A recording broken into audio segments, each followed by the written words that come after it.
All right, so this month our theme is layers. I love layers. I was just thinking about that this morning, that this is the perennial answer to the question from visitors to the Northwest, how should I dress for the weather? And I am so glad I wore layers today because I was quite warm when I got here. But layers also describes the creative process and creative expression. There are layers within and between the creator and the observer. The purpose of the creator, the meaning that is perceived, and the actual manifestation of the tangible thing, right? Can hold multiple things at once. It can hold beauty and ugliness. It can hold passion and despair, or pain and joy, disgust and jubilation, all at the same time. Layers give our work and our lives a much richer complexity and depth. And exploring that idea of layers for greater understanding is at the heart of our presentation today. We are thrilled to be joined by Shin Yu Pai today. Shin Yu is a poet and storyteller whose work spans literature, audio, and the civic space. She was Seattle's Civic Poet in 2024, and she's earned many honors, too many to list here, but including Poet Laureate Fellowship from the Academy of American Poets and 2024 Shelley Memorial Prize for Poetic Genius. She's also the author of several books, and her latest poetry collection, No Neutral, explores the layers of art, activism, and identity. She's also the host of an award-winning podcast, 10,000 Things, which brings Asian American stories to life. Please join me in welcoming Shin Yu.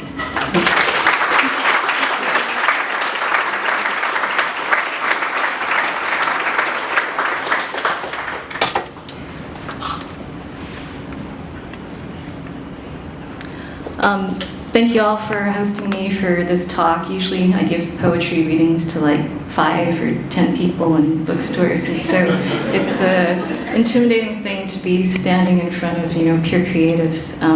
I want to thank and shout out my friend Whitney Henry Lester, who's a very active volunteer with the CreativeMornings Seattle community.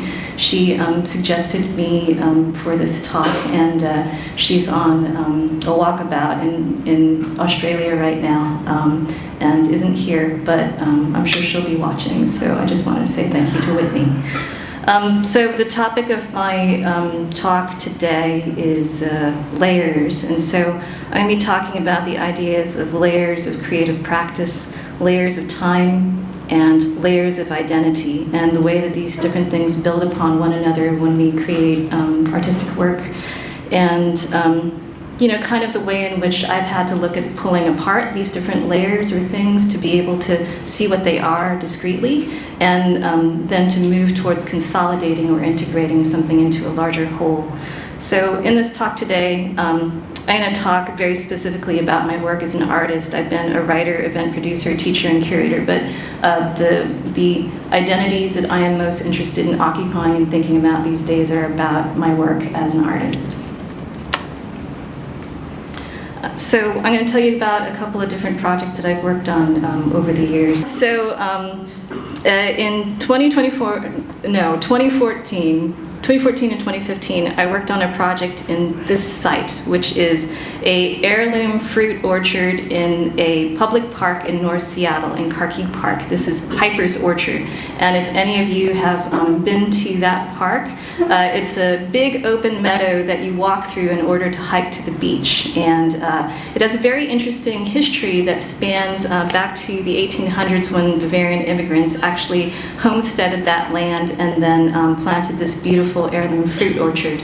And so this was a place that I would spend time with my family, with my very young son and my husband, and I decided to write a site-specific poem about this place. as a visitor guide or field or family guide for people visiting this space. There's very little didactic signage in the meadow, and so it's very hard to understand why this place is here, who was here before, and who takes care of the land now. And so I wrote this piece that was very much about the idea of what I wanted my child to know about this place. And then I had this idea of how I wanted to circulate this poem in the world. So I decided that I wanted to print parts of the poem on the ripening skins of the apple, and to treat the orchard as a kind of light, sensitive photographic surface. I had seen pictures of apples in Japan that had been printed on with decals and tattooed with sunlight, which resulted in, you know, a beautiful image on these apple skins. And I thought, well, it might be interesting to see if I could actually do that. Could I do that? So the first summer, 2014, I went into the apple orchard and I spent like 3 months in the apple orchard trying out different kinds of vinyl decals, different kinds of apple species, and testing the kind of time that would be necessary to basically create words in the orchard. And you know, kind of refined my method or approach to figure out how can I write words or language in these trees. And the second summer, I went back and I implemented the whole thing and then made this installation. And the poem itself is an abecedarian or an alphabet poem, and it was inspired by my son Tomo, who was at that point when I started a little bit less than 1 year old, and when I executed the full project, he was just about under 2. And he was at the age where most children are acquiring language and beginning to speak. But Tomo was speech delayed, in part because I would speak to him in Spanish and French and Taiwanese and English, so he had a lot more sounds that he had to process. And this was hard. It was difficult for me as a mother that he was speech delayed, in that I am the daughter of a Taiwanese immigrant mother with whom I don't share a language. And so it brought up for me these feelings of wanting to connect so strongly with my son through language and not being able to do so. So part of the desire to do this project was to make language both visible and beautiful for my son. And so this is what the project ended up looking like. And as I mentioned, it was an alphabet poem. I'll just read you very briefly some of the pieces from the poem. But an abecedarian poem, basically, it takes the structure of using the alphabet. So each section of this poem basically began with the letter of the alphabet and then kind of moves through the alphabet, moving through the orchard itself. Antique, freckled, scabbed, and spotted astracans ushered from Russia. Heritage strains older than the Arctic, gleaned and given thousands of pounds of unsellable fruit, circulate to city food banks. Canopy, arbors full of stars, 5-pointed calyxes scoring undersides of apples. Red delicious, Stark's hawk-eye, stalking grocers thick-skinned, overgrown, red for its hue, retains its cheerful good looks long after its flavor has departed, mealy mouthfeel of an American classic. I, apple of mine. So this project marked the first major thing that I made as an artist following becoming a mother. After my son was born in 2013, my full attention was just on nurturing this small human being. And this project really represented this time when I was able to weave together these different practices and interests as an artist, being a poet, being a photographer, being interested in installation, and another component of the project was performance. So I did these kind of like curated tours in the orchard where I would read the poems and talk to people about the work. And then I sent my friend Tom Stiles, who's an audio engineer, into the orchard and asked him to make recordings of the orchard during the 4 different seasons, which we then mixed together in a long reading of the poem. So after working on that project, I went on to be the poet laureate of the city of Redmond. And during that time, I was really interested in doing some site-specific projects. And so a friend of mine, a wonderful photographer named Megan Bent, taught me how to make chlorophyll prints using organic plants, plant-grown leaves from plants, living plants, and plastic positives that you can, make and then print using these leaves that you've collected. And I decided to collect leaves from the city and the land around that area, and I decided to print them with images that I curated from the Redmond Historical Society. And I went through hundreds and hundreds of images. I really wanted to get a feel for the relationship to the past and the present, which I felt like could be unified some way through the intentional printing of the material on something that grew from the land itself. So these are loggers from the 1800s. And one of the images that I decided to print was this image of this man named Wu. So Redmond, modern-day Redmond, is really known for being a very internationally diverse, culturally diverse place. And I was really curious about, in going through these historical archives back, 100 years or so, if I would find people that look like me.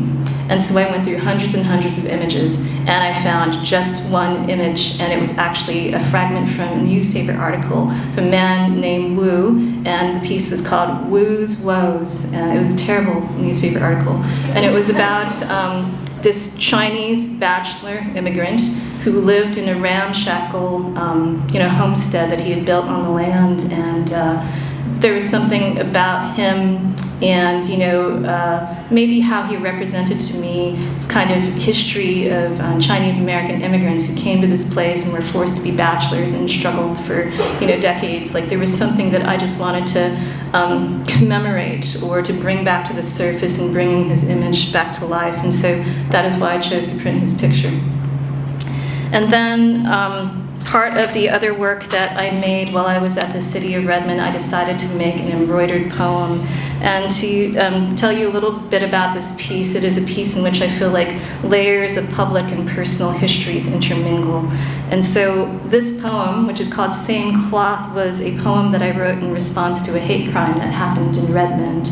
Specifically, there was a black business owner named Leona Coakley Spring who had a consignment shop, and there was a young white man who visited her in her shop, and he had 2 large bags of clothing. He acted really weird, he abandoned them, he left.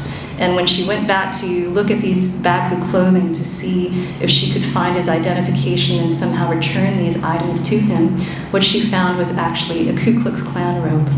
And so that was, a really big moment and reckoning for the city of Redmond. At that time, I was a poet laureate, and I felt very strongly that it was necessary for me to use my platform as poet laureate to say something in solidarity for this person. And so I decided to write a poem and to embroider it. Originally, my plan was that I would ask her for the Ku Klux Klan robe and embroider it actually on the canvas itself, but she ended up burning it after the criminal investigation was done, so I couldn't do that. But I decided to sort of take this other approach. And I think the other layer that isn't always known, but that I sometimes talk about and is in this book, if you decide to pick it up, is that this was a very fraught moment for me as well, because in Texas, where I lived, in Texas Hill Country, there had been a moment in my life where I had a neighbor who had a Confederate flag draped over his balcony, and when I complained to my apartment management company about it, they did not treat the issue as discretion. And as a result, I was stalked at work and threatened in various ways with violence as a result of expressing an opinion about this hate symbol. So this is Same Cloth, a poem for Leona Coakley Spring. The white robe, a length of rope, a pointed hat, hate symbols, evidence of a message much louder than go back to where you came from. There are people here who will hurt you, a veiled threat that burns bright as any wooden cross planted in the earth. As if to stake a claim, what if we were to sow seeds of solidarity for a stranger? Public victim of a hate crime, the black business owner who believed the best about another human instead of recognizing the glory suit for its cut-out eye holes, saw a choir robe to sing the holy gospel, to know this neighbor by her name, to recover a deeper meaning of clan. So the next thing that I did in 2017 was an animated poem which I projected on the back of City Hall at a civic festival. It's a poem that was about the city's initiative to expand its tree canopy, and that was a pivotal piece for me in that I had been experimenting with making these objects and trying out, different ways of making poems and letting them exist in the world. But here with this piece, I was creating a reading experience and taking myself very consciously out of the reader's experience. I, had been thinking about what does it mean for somebody to read a poem in which they don't know my ethnic, racial, gender identity? Does that change the experience of the reading? Or the listening? Maybe. Yeah, would they be more receptive? And so, for a couple of years then, my work was maybe about making these kinds of elliptical little objects, very aestheticized, and then everything changed for me in 2021. And what changed for me is that the Atlanta spa shootings happened. And the Atlanta spa shootings, if you don't know, were a hate crime that occurred in Atlanta, in which a young man murdered 6 East Asian women ranging in age from their 30s to their 80s. And it was this moment of collapse for me, because there were these flattenings of these layers that were happening. These women were just seen as spa workers, sex workers, and their stories were really just forgotten. And so for me, I had this moment where I was deciding that I wanted to put different kinds of Asian American stories out in the world, and I partnered with KUOW Public Radio to create a show that was eventually branded and called 10,000 Things. And it is a show about Asian American identities and the ways in which Asian Americans deserve to live in the world with very full identities, and that there's no one right way to be Asian. And it was this moment for me, it marks the next big evolution in my work, in that it is very much about the reclaiming of voice. I had this deep realization or understanding that I, as an Asian American woman in this country, I have the privilege that I was born in this country, whereas my parents were not. I have different karma than them. But for me to have a voice and to choose not to use it, it's just is no longer an option anymore. So this show, is about layers. It is about the 10,000 things of who we are, those myriad permutations. And I'm going to play you some clips briefly, maybe just one, I don't know, but let's see. Anita was living in Cambodia at the time, a former French colony. The news headlines dominating the front pages sensationalized ISIS, the beheadings of foreign journalists, and the Charlie Hebdo shootings by 2 Muslim brothers. And so as I looked at France's very tense relationship with former Muslim-majority colonies and their burqa ban in France, and France's relationship to Cambodia, all of that went into me conceiving that whatever I do in France, I have to be covered. I have to speak to that very racist law, the racist policies that were veiled as if it's about liberty, when in fact it's about Islamophobia. She imagined a garment that could put Muslim identity on display. I wanted someone who was going to have a sense of presence. A garment that she could wear to confront fear and fear-mongering. And I wanted a lot of fabric. I wanted meters and meters of textile to really give it this regal feel. So it's almost like an amazing gown that an Orthodox Muslim woman could wear if she was going to, a debutante ball, a gown that was something she could wear to a prom or a gala. The result was the red chador, a head-to-toe covering, a veil to see out of, not into, covered in red sparkling sequins reminiscent of Dorothy's ruby slippers. So when the light hits it in a certain way, it's just bright and beautiful, and you are mesmerized looking at it.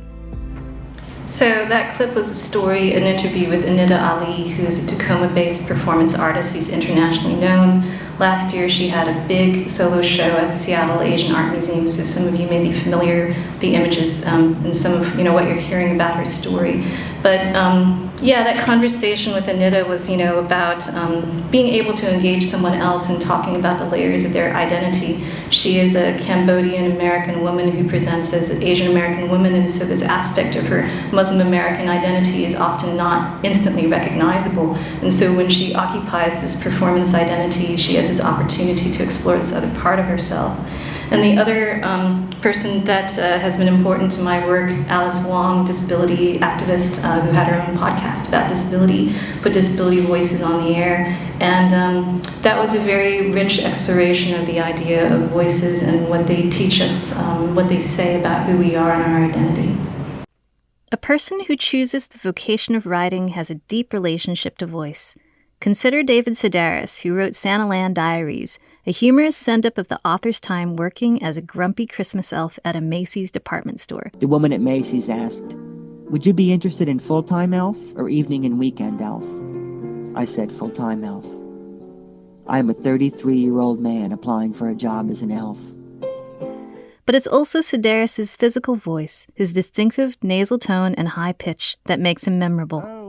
His falsetto imitation of Billie Holiday singing Away in a Manger is burned into my memory. No crib for a bed, the little Lord Jesus. Alongside the idiosyncratic voices of other public radio hosts like Sarah Vowell, whose voice has been likened to that of a boy soprano on the verge of cracking. There comes a time in the middle of any halfway decent liberal arts major's college career when she no longer has any idea what she believes. Or Starlee Kine, before I explain why I decided to write and record a breakup song, whose twee voice slips into occasional vocal fry. I should probably explain a bit about the breakup itself. These voices, which are anything but typical, pull the listener's ear along.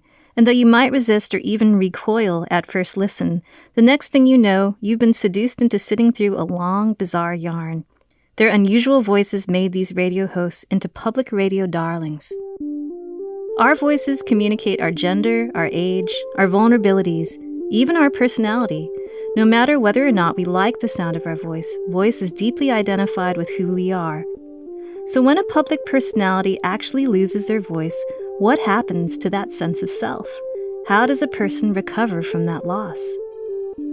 Alice Wong is a Chinese-American writer and podcaster who confronted these issues head-on. During the pandemic, Alice had several medical crises that led to a 4-week stay in the ICU. She was discharged with a tracheostomy, a tube inside her throat attached to a ventilator that allows her to breathe. She can no longer talk with her natural voice, so instead, I use an app on my iPhone and laptop called Proloquo for text. It is a text-to-speech app that I started using last summer after losing my voice due to a tracheostomy. I use it every day from the moment I wake up. Aside from gestures and making sounds with my hands, this is my main mode of communication, so I use it often the entire day. That was story of Alice Wong, which is an exceptional person. So up until last year, I made my show with KUW Public Radio, and then they ran out of funding. So I am now making my show independently with Wonder Media Network, and we will be launching a new season in May. It's been a real journey with that show in terms of having this experience of performing, being a journalist for public radio, and coming out of it 3 years later, really realizing that as an artist, it was very hard to put myself in that box of making things in a different way than I wanted to. And so it is a tremendous opportunity now for me to move forward and to make my show in the way that I want to. I don't have like this tidy thesis statement for you all about layers. Other than that, I think that the movement in our lives is really towards being able to integrate and consolidate all the different parts of ourselves, and to be aware at any moment that there are different parts of ourselves that we can call forward, but that they are part of a more cohesive whole. that, they are just part of like the 10,000 things of our identity. So there's an opening next week at the Wingloop Museum of objects and stories curated from 10,000 things. That also includes objects from the community. And if you would be interested in supporting 10,000 things in the future, I am also looking for ad agencies and brand sponsors who would be interested in working together to help support live shows and the production of the show. Thank you so much. We have time for a little bit of Q&A, and so we use this microphone for the questions so that we can get it on camera and so everyone can hear. So, any questions? Shin Yu. Who wants to start? Hi, thank you so much. I wonder if you could talk a little bit about the change in your practice from when you were really personally involved with your own identity and expressing yourself, and now kind of your role engaging more directly with community. I see those things as very interrelated.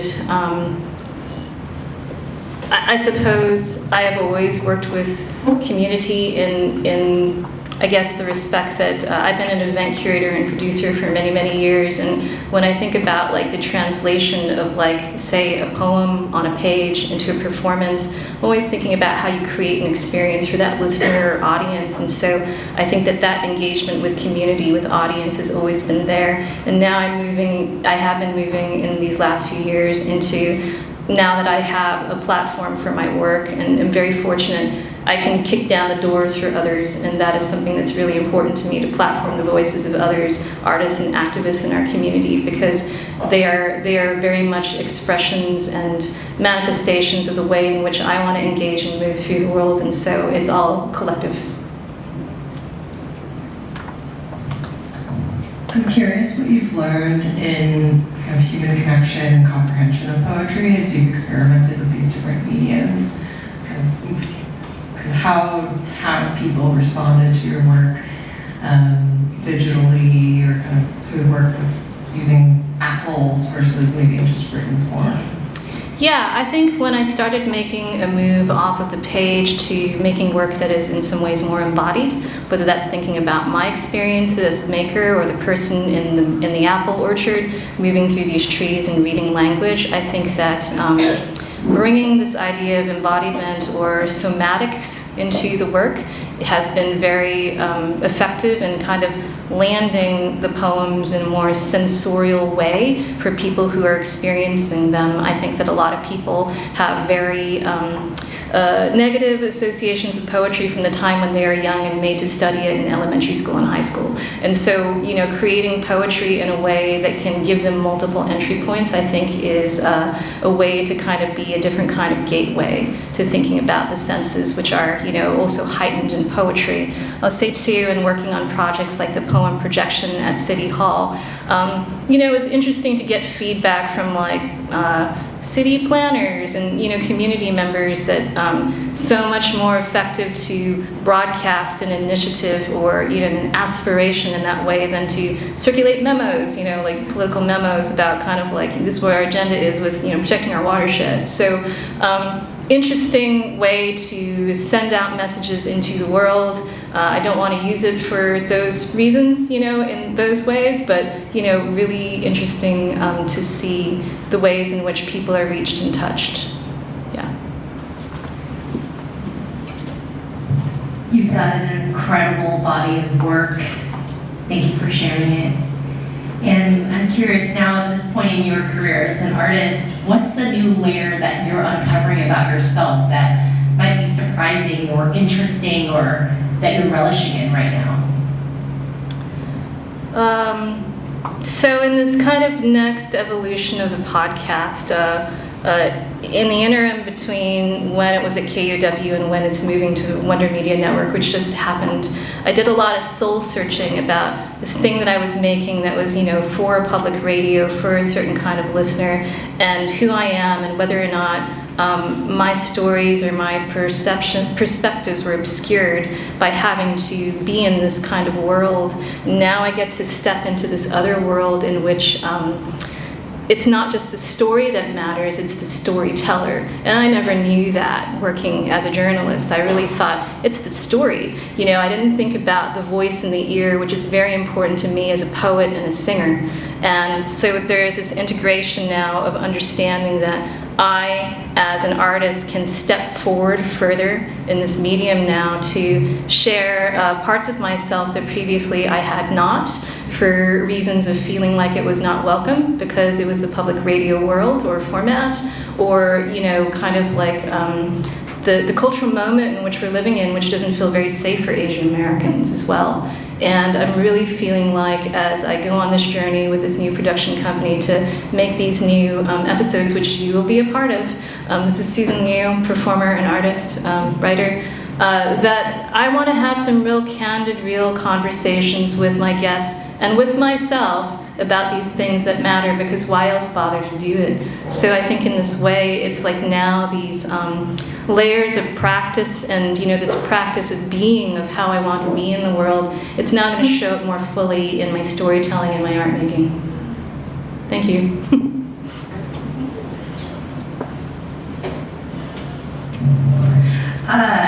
I'm inspired by how your body of work seems to be unbound by medium. I'm wondering if there's any mediums that intimidate you or have intimidated you in the past, and how you approach those. So there's so many things that intimidate me. I'm not a technical person. I did a letterpress fellowship with Amy's colleague, and I can't work big mechanical equipment because it's heavy, and I'm kind of wimpy, and I had to make paper, and I got glue in my hair, and it was like so stressful. So I think like I have this love for process. I just want to like learn other people's processes, and right now I'm really into like rug tufting.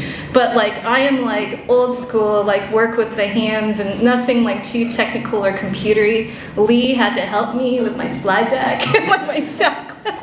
So I think like for a long time my way of being able to reach into these worlds, to make a poetry film or to do these different things I wanted to do, was to collaborate with like a rich, awesome community of people that have helped me to make bigger and better things. And I think that, you know, with that Apple project, I was like, I could collaborate with others and ask them how to do this, but I'm just going to do it myself. I really want to move towards that integration of like, these are things I can do in my own way. I don't have to be the art director. I can just make the thing. But then sometimes things are just too big and complicated, and I'm a mother of a small child, so I just also really appreciate being resourceful.